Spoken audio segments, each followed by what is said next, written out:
Nimekuja nikashtuka. Nasikia mwizi. Nikitoka nje makelele kibao. Tafuta ajira hata ya kulima. Wababa mpambanie maisha, sio ya kupita kudokoa vitu vya watu. Kuku wanaisha, bata wanaisha, mbuzi wanaisha, ng'ombe wanawachukua. Nimetoka nyumbani kwangu. Mke wangu anafanya figa kwa ushahidi kamili, kwa sababu asubuhi niliona wamempigia mwizi wakalitupa hapa. Taharuki yatokea katika kijiji hiki cha Juhudi kilichopo kata ya Chinongwe, wilaya ya Ruangwa, baada ya kijana mmoja kuvamia katika kijiji hiki na kuiba mbuzi wawili. Hivyo basi wananchi wenye hasira kali waliweza kumkamata mwizi huyo baada ya hapo na kuondoa uhai wake. Muungwana One TV iliweza kufika katika eneo la tukio na kuzungumza na baadhi ya wananchi wenye hasira kali ni namna gani walilipokea tukio, lakini ni namna gani waliweza kuchukua hatua juu ya mwizi huyo. Kwa jina naitwa Ali Shaibu Ali, kwa jina la mtaani nafahamika Msodoki. Kwa nilivyolishuhudia hili tukio dadangu, yani nilipo nimelala kwanza. Mida saa 10 usiku nimekuja nikashtuka. Nasikia mwizi. Nikitoka nje makelele kibao. Umeelewa? Afu ikaja nikaelekea na mimi wanakomfukuza yule mwizi. Nimeshuhudia unamsaka. Wakaja wamempata yule mwizi, wamemkamata. Umeelewa dadangu? Baada ya kumkamata yule mwizi, ikaonyesha na watu wale waliomvamia kijiji, yani kijiji kizima hiki cha Juhudi wanakuja kumvamia na mapanga nini. Pale kuwepo kuokoa mwingine. Yule mwizi alikuja kukimbilia alikuwa tupo wale mbuzi wake pale. Umeelewa dadangu? Pale wa kuokoa mwingine kuwepo. Kwanza kuna mtu akitaka kuokoa kala noto. Mpaka sasa hivi anaugua, mjumbe wa serikali anaugua dadangu. Sawa, na nilipi unawasii vijana wenzako ama unawahasa vijana wenzako ambao hawataki kupambana na wanaamua kujiingiza kwenye issue ya wizi? Hii ni kwanza, hii ni mbaya. Kwanza hili ndipo kwanza funzo kwa ndugu zetu. Mbona juhudi za kujituma ziko nyingi jamani? Tunafanyaje? Tunapambana, mtoto wa kiume kwanza inabidi apambane. Umeelewa? Usifanye mambo haya, watu wana akili zao. Zile asset za watu ujue dadangu. Zile asset za watu, wanatunza asset, baadaye wanapokwama mtu amepata ajali, amepata nini, wanapata kuuza, wanapata kutatulia matatizo yao dadangu. Kwa majina naitwa Mwanamisi Bakari, natokea Chinongwe, Juhudi B. Kweli kwetu hapa jamani limetokea hilo tukio, tumehakikisha kabisa. Limetokea hilo tukio. Majira saa 9 usiku alitokea huyo mwizi, watu wakamkimbiza, kweli watu walikusanyika, wakaenda, kaingia kwenye nyumba, wakamtoa. Walivomtoa ndo wakaja naye huko eneo la tukio ile hapo, wakaja ndo kumuua huku, na mbuzi hao ambao wamewachukua wawili nao wameonekana na wapo hapa. Nini unashauri? Mimi ninachoshauri kwa vijana, watoto na pia hata sisi wasichana, kwa sababu kuna wasichana na uwezi. Kwa jamani ili tukio mmeliona, na katika kuliona ile tukio jamani naomba wasichana hata nyinyi watoto ambao wanachipukia, maana kuna watu wadogo nao wanachipukia. Kwa hiyo tunaomba jamani kwa hili tukio iwe fundisho. Naitwa Maulid Ismaili, natokea Chinongwe, Juhudi B. Sawa, unaelezeaje tukio hili? Hili tukio sio safi kwa vijana sisi, kwa sababu tabia tunazofanya sio safi. Mwingine anashindwa kutafuta vitu vya kwake, anategemea vitu vya mtu. Hivi mfano kama hili jiwe hili limetoka nyumbani kwangu. Mke wangu anafanya figa kwa ushahidi kamili, kwa sababu asubuhi niliona wamempigia mwizi wakalitupa hapa.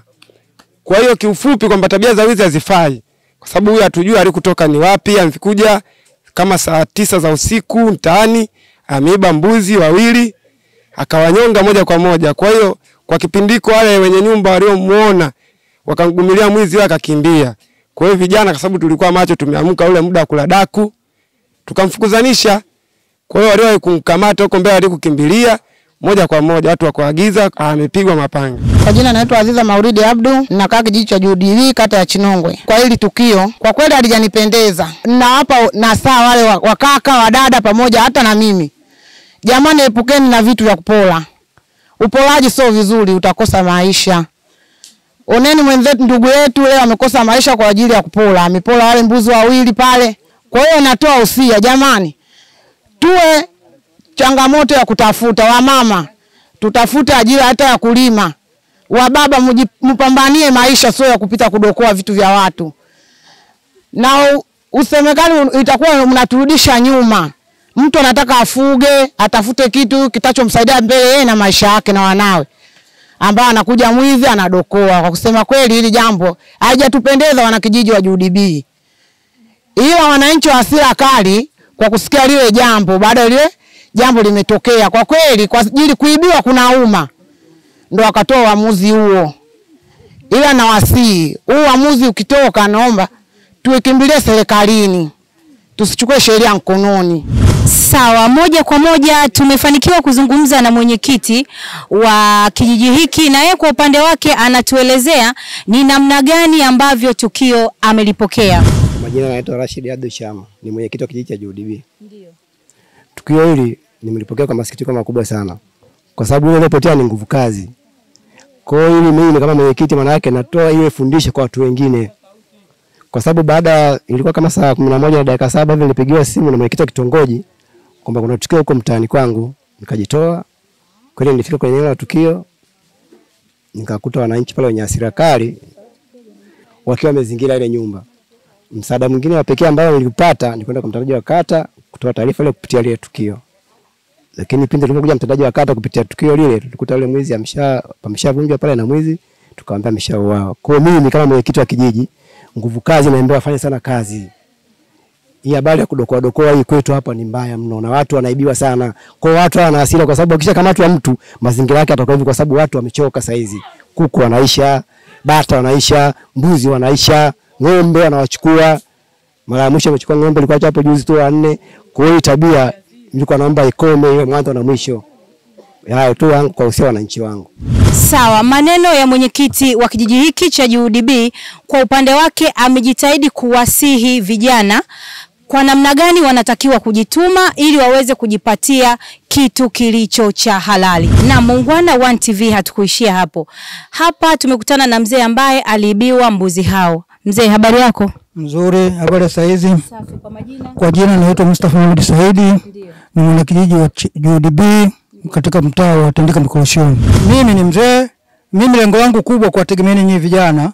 Mimi nilikuwa kijana kama nyinyi, na mimi sasa hivi ni mzee, ninajikita katika masuala ya kufuga. Sasa ninachowaombeni kwamba sasa hivi tudili na ujasiriamali kwa kujiajiri, kwa kufanya biashara mbalimbali, na wasa viongozi vile kwamba viongozi wa kijiji sasa hivi mfanye utaratibu wa kuunda kikosi cha ulinzi, ili ulinzi ukamilike, ili usiku mambo yawe salama.